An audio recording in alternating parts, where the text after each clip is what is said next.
Hey, Rebecca Talbert here. So this video is all about protecting your environment and surrounding yourself with people that are encouraging and supportive. And I'm also going to talk about having greater confidence in yourself, that you can't please everyone all the time. So first, to talk about surrounding yourself with good, positive, encouraging, supportive people. One of the best things you can do in your life, and one of the things that I've just learned over the last couple of years, is to really create good boundaries for the people you allow into your inner circle, right? Who you spend the most time with.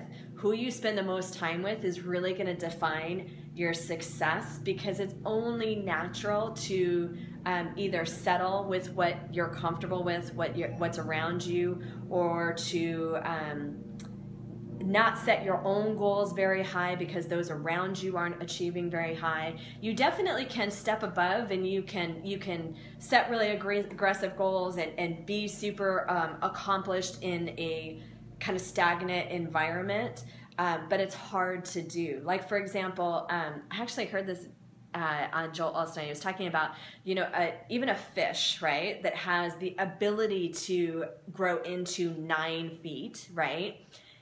If you put it in a small aquarium, they're never going to reach their full potential because they're limited by their environment.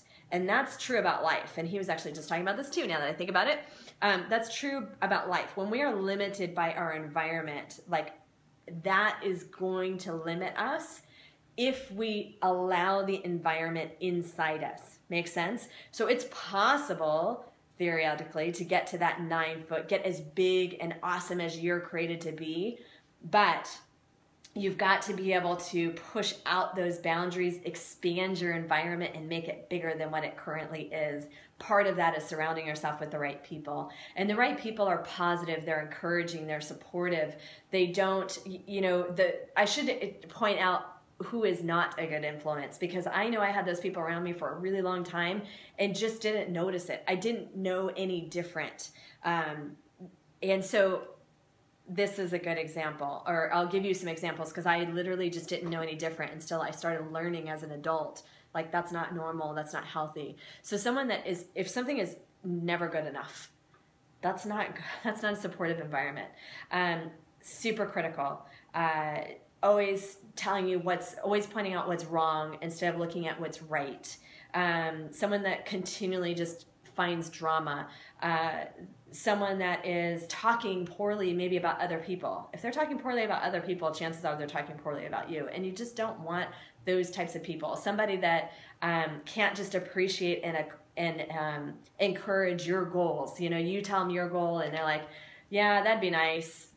Someone that says that'd be nice or must be nice or any of those types of those are really an underhanded way to be super negative.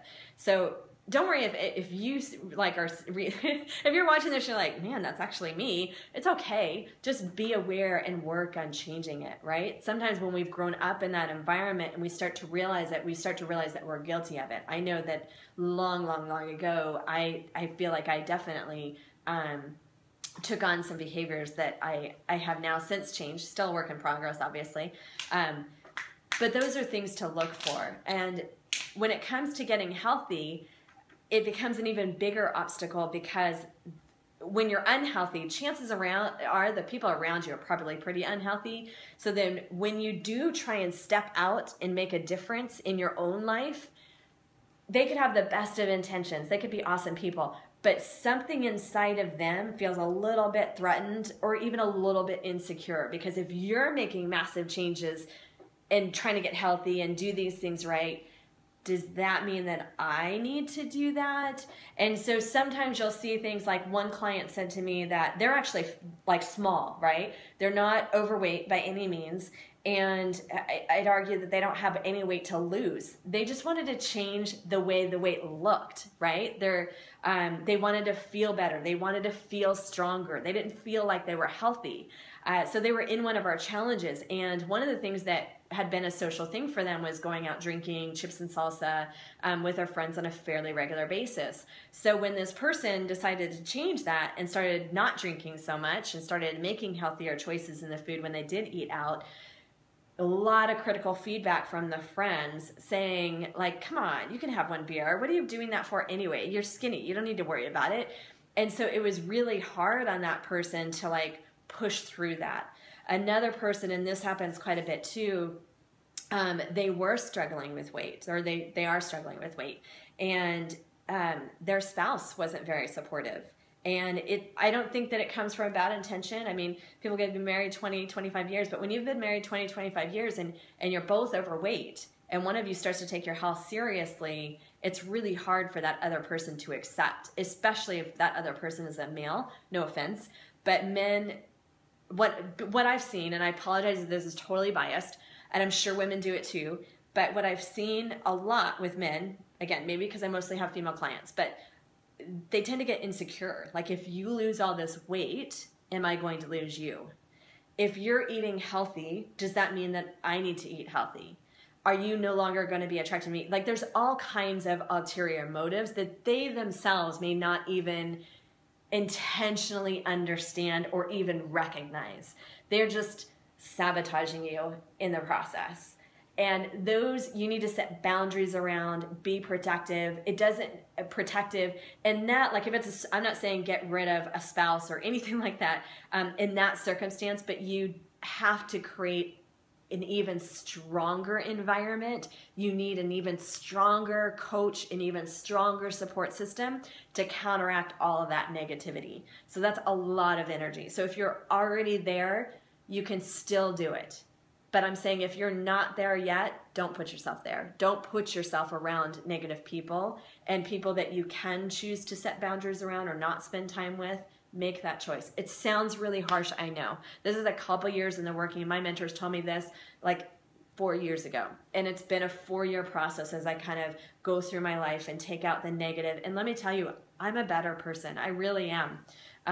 Not a better person than them. I mean, my own personality, my peace, my joy, my patience, my love has grown so much more now that I have more freedom in my life to do that. Does that make sense? I hope it does. And the other thing too is when you're going through this process and you're changing and you're growing as an individual, not everybody's going to understand it. Not everybody's going to get it. And that's okay. I think in general, I spent a lot of time being a little bit too worried about what other people think long ago. And I've gotten better over the last few years about not caring in general what people think, only because, I mean, I care. If I love you, I want your opinion. If I trust you and you're a good friend, I'm going to take in even critical advice and really look at myself and figure out which way I need to grow and stuff like that. But there's some areas and there's some times when you weren't wrong. And that's okay, right? And there is a lot to be said with being humility and taking the higher road, and you should always do that and all that kind of stuff. All I'm saying is you don't need to always explain yourself to other people. Be okay at the given moment, at the right time, with not being understood, with not having the last word. You don't have to always try and prove your point. So much of having greater joy in life is letting go of the small things.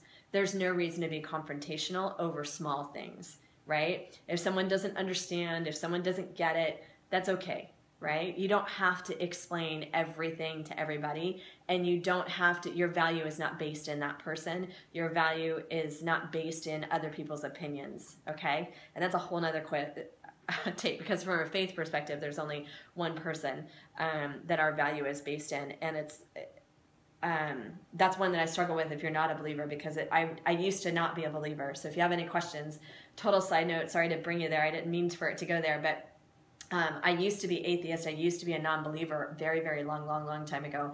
Now I don't know where I'd be without my faith and without God and without that understanding of who I am in Him. So that obviously has helped me a lot in my confidence and not feeling like I have to please everybody. But honestly, it's a constantly growing process. But the more you let go of other people's opinions, do what you know is right, be of good character, constantly learn, constantly grow, do the right thing. But when you're doing all of those things, don't feel like you over-explain. Don't feel like you have to justify. Not everybody's going to get it. And you don't have to have a full-on blown-out conversation. It's okay to say we agree to disagree and move on. All right? Hope that helps. Bye.